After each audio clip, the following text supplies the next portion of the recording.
for the scream and everything in between. Murder your dreams with one scene like a nightmare machine. When I step up on the scene, my words will cut you in your spleen. You could try to censor me now, but sooner or later, I'll be seen. Peace.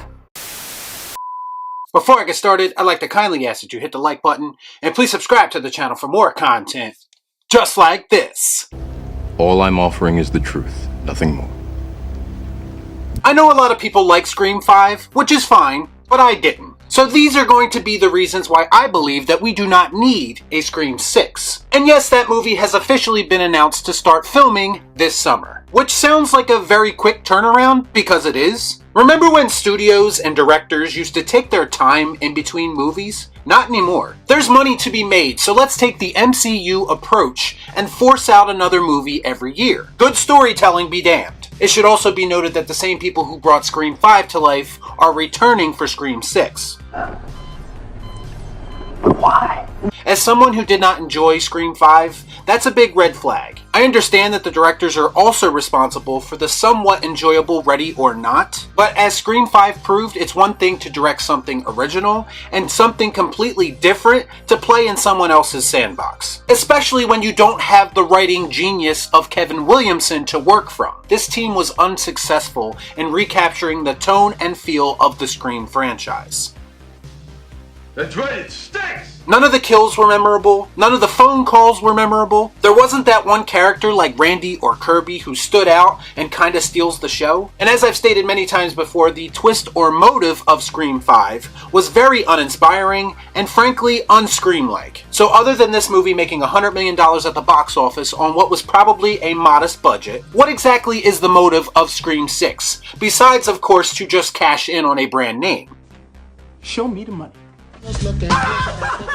Scream 5 really doesn't feel like it leaves the story in a place that needs a continuation, and that's typically what happens when you have anticlimactic finales. I guess the real question is, what exactly was established in Scream 5 that justifies a Scream 6? Sidney and Gale feel like glorified cameos at this point, and if that's how you intend to use them moving forward, then I would just prefer if you didn't use them at all. I mean, I love Sidney as a character, but to just use her to kind of subvert expectations was kind of disrespectful to the character.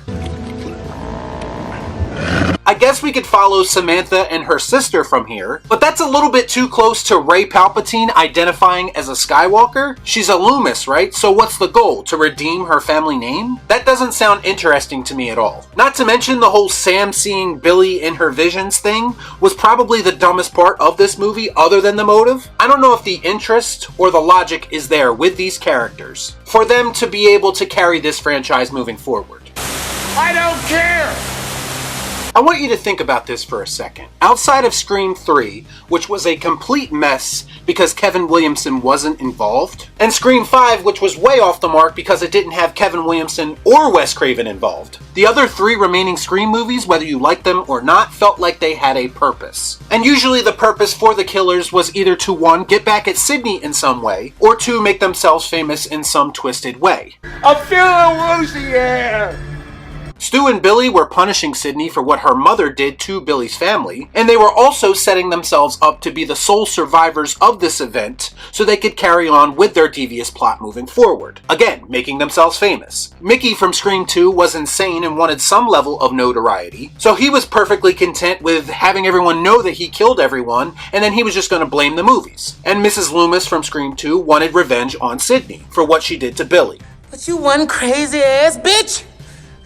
Jill wanted to remake the events of Sidney's life and effectively take her place. All of this was done out of jealousy, so much so that she actually corrupted one of her fellow classmates to help her in this plot and then murdered him. And in Scream 5, they wanted better stab movies.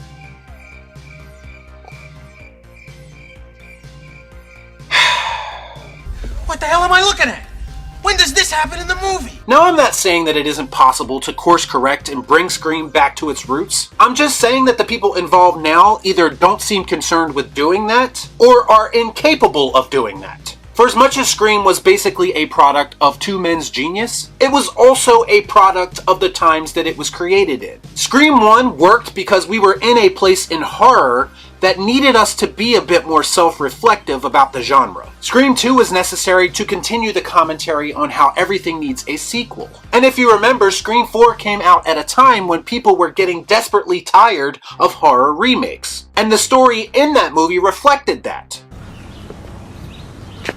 That makes sense.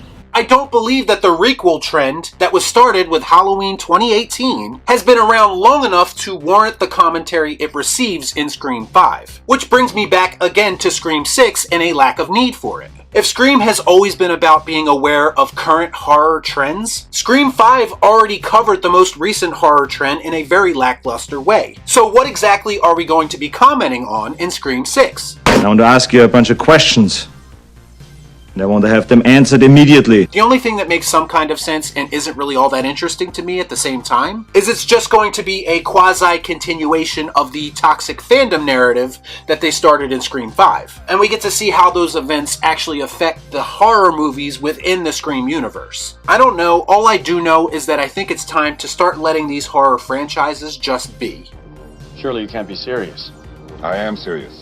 And don't call me Shirley. Sometimes it's better to just leave things in the past where they were created, rather than continuing to force out more and more movies and damaging the legacy. To me, if you want to do something impressive with Scream 6, then simply do not make it. Instead, make something new and original and put your own mark on the horror genre, and that could potentially start a new horror trend that will one day get commentary in a future Scream sequel when it is necessary. Anything is better than trying to capitalize on someone else's vision without having their creativity. Some motherfuckers are always trying to ice skate uphill. So let me know what you thought about all this in the comments down below. As always, please like, comment, share, subscribe to the channel. Hit that bell for notifications, and I'll see you next time right here on Real Shift. Thanks for watching. Peace out.